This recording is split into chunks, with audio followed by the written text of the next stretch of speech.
All right, Ron Brooks wore number 13 for the LSU Tigers, part of some outstanding teams over the years, including the 2011 team that won the SEC Championship and reached the national championship game. Nice enough to join me now. Ron, how you doing, man? What's going on, Jack, man? It's always a pleasure meeting with you.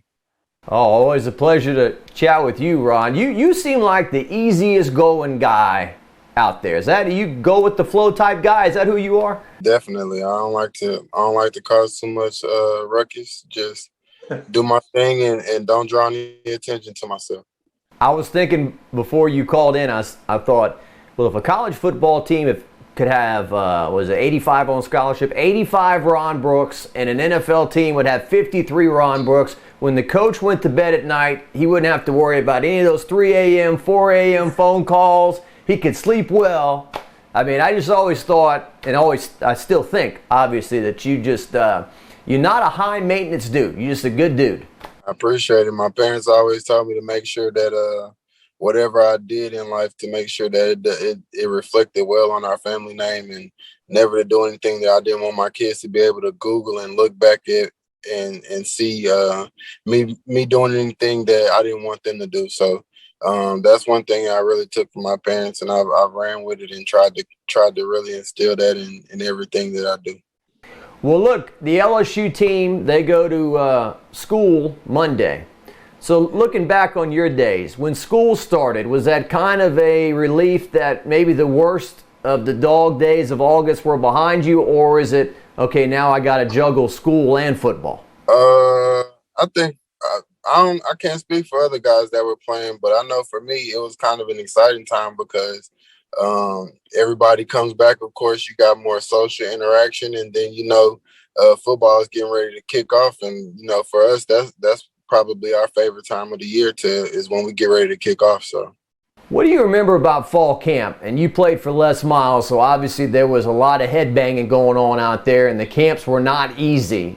Do you remember a time in camp where you're like, man, I am shot, my body's shot, or how am I going to make it through this? All the time, every year, it seemed like you go through that phase. But once I got into the NFL, and I realized that we were being pushed and we were being trained to be able to sustain ourselves through those NFL type practices and things like that. So I look back and I appreciated it. So last year, Ron, I don't know how much of LSU you watched, but for the proud institution that is DBU, it was a rough going. So what did you see last year, and how do you feel about them trying to bounce back this year? We lost some top guys at that position, of course, as we do every year, for guys going to the draft. And there were a lot of young guys that got an opportunity to play and got put in the roles to be able to step up and show their leadership. And those guys did a good job. It's just, if football is a game of you for that day, you got to show up and play. And things didn't always roll our way. And but those guys got a lot of experience and have been continuously building to I guess get back to the glory days of DBU. Yeah, it's definitely tough for Ron to play defense these days, even from when you played, right? With these offenses and that. Yeah. Yeah, and the game progresses each and every year, and sometimes we get new things that come out, and sometimes it's just a revamped old thing that comes back. And coaches and players got to learn how to adjust and do those types of things. And sometimes it's easier than others. So, like I say, it's just a building block right now, and those guys are going through that. So, hopefully this year they've done a great job of building on that. Yeah, you talk about those changes every year. It just seems like those changes always favor the offense and not the defense. In terms of the rules, I mean, look, safety's important, and you're out of football now, and you want to live a long life, and you want your head and your brain and everything to function correctly. But these targeting rules and a lot of other things over the years make it hard for guys like you in the secondary to hit those guys. Yeah, it seems like it's progressively. And like you said, head health and mental health and physical health and all of those types of things are definitely a great focus for the sport of football in itself. But at the same time, I feel like they got to do things to protect both sides more. And this seems like a lot of guys, especially on defense, feel like there are more rules that protect one side rather than the other. But what can we do? We just got to adjust with the rules and learn to play the game to the best of our ability with the rules that we're given. You played on that 2011 LSU defense, which might be the greatest collection of defensive talent I've ever seen. Tell me about the relationship between the corner and the safety and how those two positions have to work in accord to avoid those busts, those long touchdown passes that we saw a year ago. That's just like when you go out and do jobs when you have two people that are relying on each other. Some of these jobs you have people where their job is to communicate to the person that's actually doing one specific thing at a job.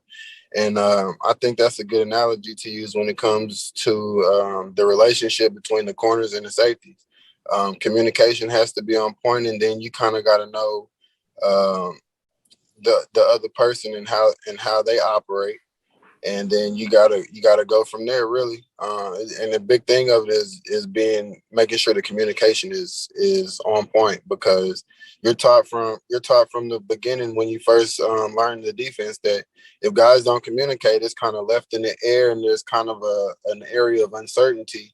If you don't know this person is dropping coverage, or you think that they're dropping coverage and they're not supposed to, and then, just miscommunication leads to big mistakes, and those big mistakes can cost us points and ultimately lead to us losing at the end. So, you were in the NFL for a number of years. Did you come across Daronte Jones? Did you know him at all? LSU's new defensive coordinator? No, I didn't actually. I didn't know him. I actually did talk to Corey Raymond because he was actually there when I was there with Miles. So.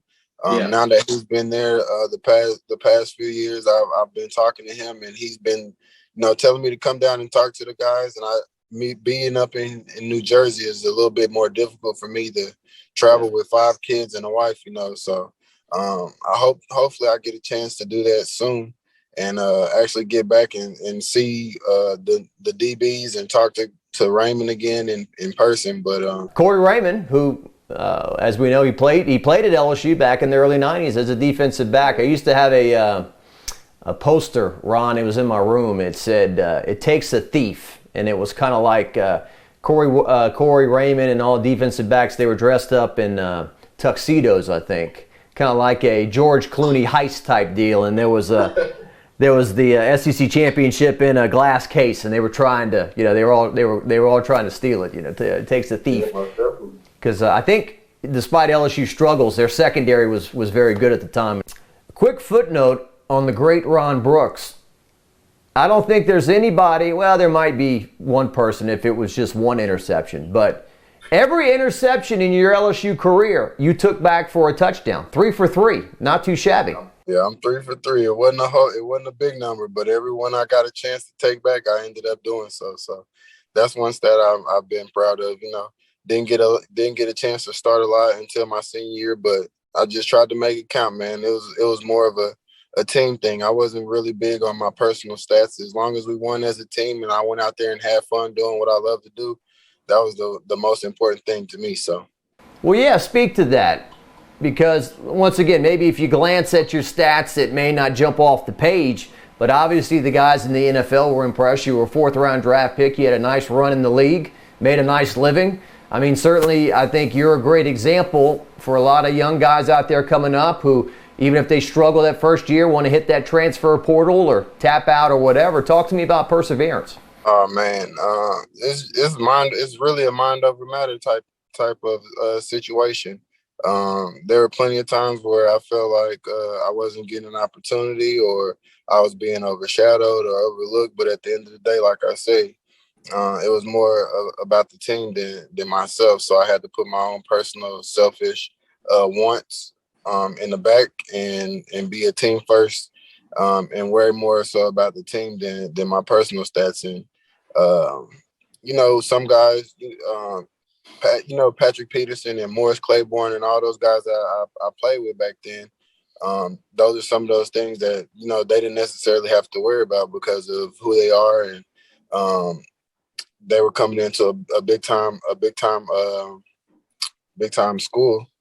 And there weren't a lot of guys that really could do what they did, not to take anything away from them or anything like that. Those guys are great athletes, and Pat is still playing, Tyron is still playing. So that's just a testament to the talent that we had back then. But guys gotta realize, sometimes you gotta not be so selfish and worry about your own personal gains and those types of things, and put the team first.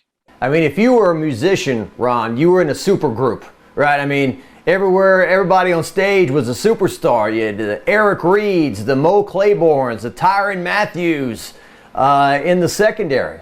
Yeah, man, I played. So even before those guys, we had Chevis, we had Jonathan Z9. Great guys to learn from, being a young guy and seeing them play and how they approach the game. And that really set a precedent for us, seeing those guys come out there and work and really learn how to be team first type of guys, So Ron, when we have our Warwick Dunn Award every year, which goes to our high school football player of the year in the Baton Rouge area, we've had some defensive backs, that we interview at the banquet, and they wore number 7, and they looked up to Tyrann. And we're kind of getting to that generation of those kids who grew up on Tyrann when he was at LSU. I guess the 2011 team is now 10 years ago. But what was it like to be on that team, even in 2010, also with him? The way a defensive player impacted games the way he did, I'm not sure we'll ever see that again. I ain't gonna lie to you, bro. I used to be like Tyrann is my guy. Like, I love him like a brother. You know what I'm saying? And just to see the way that he was one of the smallest guys out on the field, but he had probably the hungriest game out there. He always wanted to be in on the play, always wanted to make the play, and that was his approach to the game, and how he's continued to be so successful even through injury and coming back and fighting from his injury, because that guy has a knack for getting to the ball and always being around the ball, or causing fumbles or getting intercept, is whatever it is, he's done it, and for him it just comes so natural and so easy for him because of the way that he plays the game with a passion. So it's just a big testament to who he is as a person and a player. Ron, I mean, I could think, but I can't remember a guy in LSU football history who unfortunately was dismissed from the program that was able to maintain the popularity and turn his life around and become what he's become, like Tyrann has. A lot of times those guys get dismissed and they go down a different road, but Tyrann was able to bring it back. At that time, Tyrann was just going through some things, being a young guy and growing up. We all make mistakes, man. And for him, his mistakes were just made more public because he was a very well-known athlete, and he was looked at to, when you're in this role, you have to walk a certain line. People almost expect you to be perfect. They forget that you're human and that you do make mistakes. And for him, it was just some stuff that he went through growing up, some growing pains. And, fortunately, he was able to persevere through those encounters that he had, and God blessed him, and he was still able to make it to the league. And I think a big thing of him was he showed the NFL team that, he was a young guy and he did make mistakes, but ultimately that's not who he is as a person and as a player, and I think that the people that really know him, like some of us do that played with him, they can attest to the same thing. Like, he just made a few mistakes, but he shouldn't be persecuted, and that shouldn't define who he is, and that shouldn't define his career. And I'm glad, and I'm very proud to be able to call him a teammate and be able to call him a brother, because he's done that. He's persevered, fought through all his battles, and he's come out on top, and he's doing very well. Won a Super Bowl. Not a lot of guys can say they won been to been to the college Super Bowl, and then gone back and won a Super Bowl with a team, you know, and all of that after fighting injury and fighting the legal system, you know. So I just it's not enough good things I could say about him. Yeah, and donated at least $1 million to LSU. I think the players' lounge at the football ops is named after Tyron.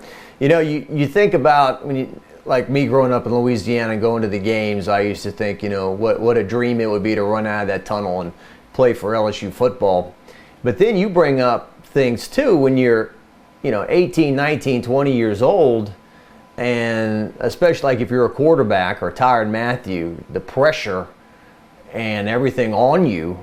I've talked to people, I can't imagine being a quarterback and some kid on campus who's 120 pounds makes some comment to me about I didn't play well this past weekend or something. How do you deal with all that? I mean, what is the, you know, mental health is becoming a big topic these days. What about the anxiety of playing football for LSU? Man, anytime you play with a big program, there guys are looked at to, you know, you don't want to, I guess, not uphold the standard of what everybody is expecting, and not even for the players, but just the program in general. LSU has always been considered one of the top football programs in the country, and they always go out and they perform at a high level and do those things, but. I feel like just depending upon the person is how they shoulder that weight. And some guys are good with it. They take on that role and they love it. You know, they thrive in that situation. And some guys, the pressure it really doesn't allow them to play up to their full potential. So guys just, you know, got to really work on their mental and not let the stress and the anxiety of, oh, we're looked at to be perfect, or we're looked at to be better than this era of our school or anything like that. Don't let those things mess with your head. All you can do at the end of the day is go out and play your game. And so that's the biggest thing. Don't put more pressure on yourself than need be. All right, Ron, well, this is the part of the program where I just grab the LSU media guide real quick, and I'm just going to hit a couple of games and get your memory. So Ron played at LSU from 2008 through 2011. So you mentioned Patrick Peterson a while ago. So let's see, what was the date? November 7th, 2009 goes down as the Pete's Feet game in Tuscaloosa, where you guys were down by 6, okay? So you would have had to drive the ball down and score a touchdown against a very good Alabama defense, so I don't want to just assume anything. But we never got that opportunity. What do you remember, like, the replay and everything? Or are you thinking, oh, yeah, he's got that. It's going to be our ball? Or what do you remember about that? You're referring to the pick he had on the sideline where he Yes, sir, yeah. Yeah, man, I don't know how they blew that call. I really felt like there was inconclusive evidence to show that Pat walked that line, and I know he did because he always worked on that at the end of practice, making sure if he got an opportunity like that he always made sure he had good foot placement.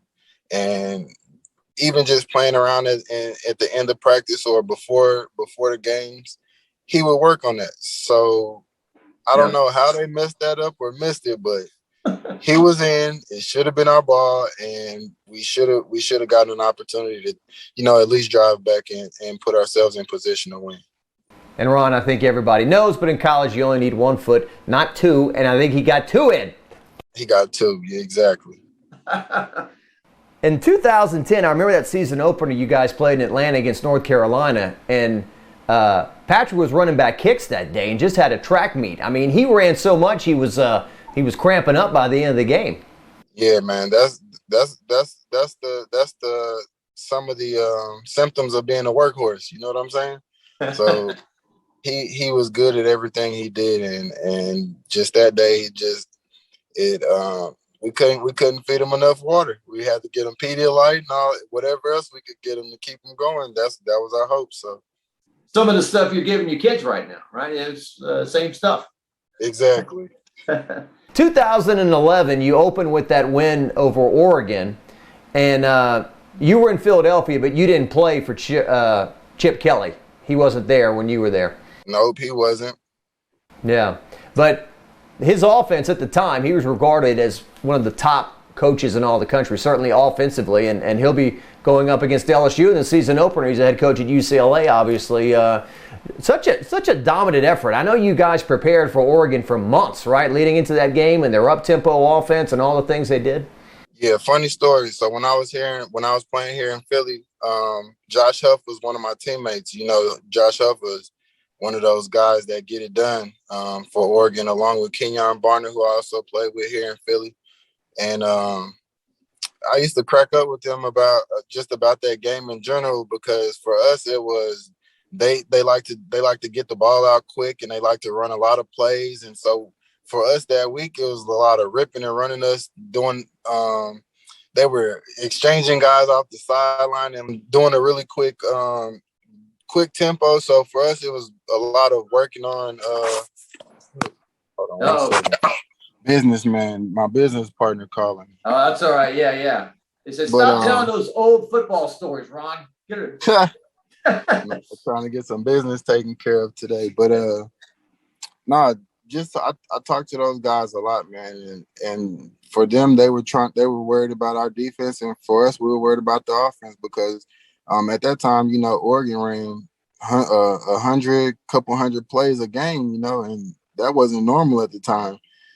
So we were really trying to prepare for that. And so, and I think at that time, no other college teams were really running that many plays, and Oregon was getting really efficient at doing so. So for us, it was more making sure that we were on point, and for them, they were making sure that they were able to run that many plays against our defense. So this 2011 team that you played on, Oregon was number 3 in the country. You beat them 40-27. It really was 40-20. They scored kind of like a late garbage touchdown, we would call it. Beat Mississippi State on the road, who was 25th in the country. Went to West Virginia, who was number 16. Crushed them 47-21. I remember they had ESPN College Game Day there and everything, and this was going to be their big comeback game, and this was going to make their statement. Comeback game, and this was going to make their statement. I remember that. I really do remember that game. I think it was Mo. He got a chance to. What was it, a punt return? And we took that thing all the way back down. I think it was a kick return. They had scored. They thought they were back in the game, and then Mo took the kick off like 90 yards. It was like, that was it. Yeah, we had to quiet them down, and then they lit they lit the couches and all that stuff on fire towards the end of the game, and we played, I think, the last 7 or 8 minutes in smoke because all the smoke was floating onto the field. But I think that was one of the most fun games we ended up playing that season too. Ron, we've been to a lot of places. Darren DeQuano, my great photographer, videographer who comes, he said that was the most profane student section he's ever been around. These people were just nasty the whole game. Yeah. It was definitely that type of atmosphere. Kentucky, certainly I remember that was the Tyrann Mathieu knocked the ball out of the quarterback's hand, scoop it up, run into the south end zone of Tiger Stadium there. Florida game, they were 17th in the country. You beat them by 30 at home. Go to Tennessee, beat them 38-7. The Auburn game was kind of your finest hour, right? I mean, as a player at LSU, you got a chance to start that game at corner. 45-10 beat down, and really you elevated your play that day as a starter. Had to pick 6 against the Tigers. Yeah, I did. I think that's probably one of my most memorable games for myself, because like you say, it was my senior year, and it was one of the few times that I actually did get a chance to start, and then I got a chance to take one back. I took it back against one of my what was his name? D'Angelo Benton. It was that was the receiver. And he was actually a cousin to one of my best friends now. That's his cousin. So for me to get an opportunity to pick off a ball that was going to his cousin and take it back in our house, man, it was definitely something I get to brag to him about all the time now. And every time I go back and look at that video, it's a little jarring because you're wearing, was it Nike combat uniforms? It was not the traditional LSU uniform. I still got the uniform now. It's in my man cave. It's all put behind glass. But that was probably one of my favorite throwback uniforms, aside from I think it was after Katrina or Gustav. We ended up playing against Tulane. And then I think we had the honey mustard colored jersey with the purple and all of that. So that was probably one of my either top 3 uniforms that we got to play in. I'm just going off the top of my head, too. 2009 regular season finale, you played Arkansas, and that was like that old school gold. Like it was almost like I'm trying to remember how to describe it. I don't want to say mustard, but it was different. Yeah, it was just about there. It was a darker gold, yeah. Because you know how it is, Ron. The fans, they take so much stuff seriously, right? And so the LSU uniform, the traditional LSU uniform, the white jerseys and the gold pants and the gold headgear, that's our uniform. And sometimes when they would wear these alternative uniforms, people didn't like them. But did you enjoy them? Obviously, it sounds like you did. I did. The Nike combat uniforms was always when that time came around, it was like you got a chance to be extra swaggy. You got a little bit of boost of confidence just from it wasn't, like we say, it wasn't the normal LSU jerseys and pants that we were used to wearing, and it was a chance for us to, I guess, add some spice to it. So 2011, November 5th, the game of the century, number 1 LSU at number 2 Alabama, 9-6. LSU wins in overtime. I think I heard, who was it on the radio, former player, they still goof on Michael Ford for stepping out of bounds in overtime. He's like, get in the end zone. Look, we all, as a player, you don't want to have those moments, but sometimes they happen. What can you do, right? Hey, I would never dream of moving that fast. I would imagine every now and then when you're moving that fast, you might kind of lose your bearings a tad. But 10 years ago, which some people might think is a long time ago, but then it's not, that a game with this much talent on both ends is a 9-6 game. That's kind of hard to imagine in today's game. Tell me what it was like to be in a headbanger like that. That one was a slugfest. If you could imagine a heavyweight bout, say Holyfield, Mike Tyson, that was the mood of it. That was the atmosphere. That was the excitement, and that's the way everybody went out and played. Because from the score, 9-6, it was a big time slugfest, and everybody knew what was at stake. So, luckily, we came out on top, and after playing our butts off. So, Ron, how do you feel about 2011 overall? I mean, when 2019 was going down, I had the same feeling. I'm like, this is a dominant team.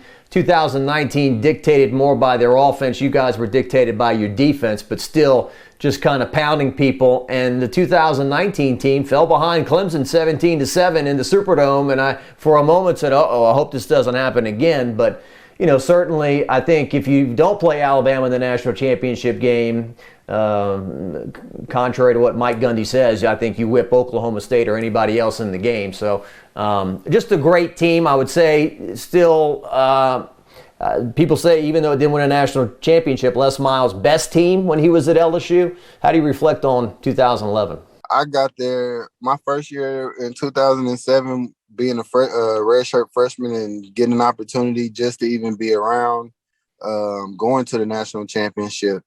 And ultimately, we won. And as a freshman, I was able to get a BCS national championship ring. And throughout my career at LSU, we were always in an SEC championship, and we had big bowl games that we were in a title or we were in a big bowl game. And I think in 2011. We didn't actually accomplish what we set out to do, which was win. But when you are able to say that you've been to the BCS national title game twice in your career, how many other guys can actually say that? Aside from those guys at Alabama who seem like they've been going every freaking year. But not a lot of my teammates could that even in the NFL, none of them could really say, yeah, I played in 2 BCS national championships or anything like that. For some of those guys, their biggest accomplishment was, oh, we made it to the Rose Bowl, or hey, we made it to the Sugar Bowl, or we made it to a big bowl game. But I had an opportunity to play or be on teams that went to 2 national championships. So like I say, it wasn't the outcome that we wanted in 2011, but we still accomplished a lot, man. We played very, very good football, and for our seniors that year, it kind of left a nasty taste in our mouth the way we went out. But hey, at the end of the day, it's a game. It was football, and we went out there and gave it our all, and that's just what it was. So sometimes you fall short, and sometimes you don't. And we just fell short that day. Well, I'm glad you reminded me. I forgot that you were a redshirt in 2007. I'm just thinking you're playing right off the bat in 8, 9, 10, 11, and those are your 4 years. But you redshirted in 2007. Sure. And another thing too, Matt Flynn, man, I forgot that he was on the 03 team. Like, I was watching the what they call it, the Parade of Champions, and there's Matt Flynn and Jamarcus Russell on the float. So Flynn's got 2. Yeah, I know, right? Well, look, man, I'll let you go. I really appreciate this. Genuine guy. When we've done our Red, Rock, and Blue charity events in the past, Ron has made the effort to come down. A great softball pitcher, even though you can only, throw it 2 miles an hour or 5 miles an hour. This guy's got swag in the circle. Hey, man, look, I got my game up a little bit more. My daughter's in the softball, and she's been playing, and she's been she's been learning how to pitch. So the next time I'm able to get out there to the Red, Rock, and Blue, I think I'll be able to show you some new skills. Okay, all right. Your daughter needs to meet Beth Torina then, the softball coach at LSU. Hook that up. Will bring it down there. Ron Brooks, great LSU Tiger, great American. Thanks for being here. I appreciate it. Thanks for having me, Jack.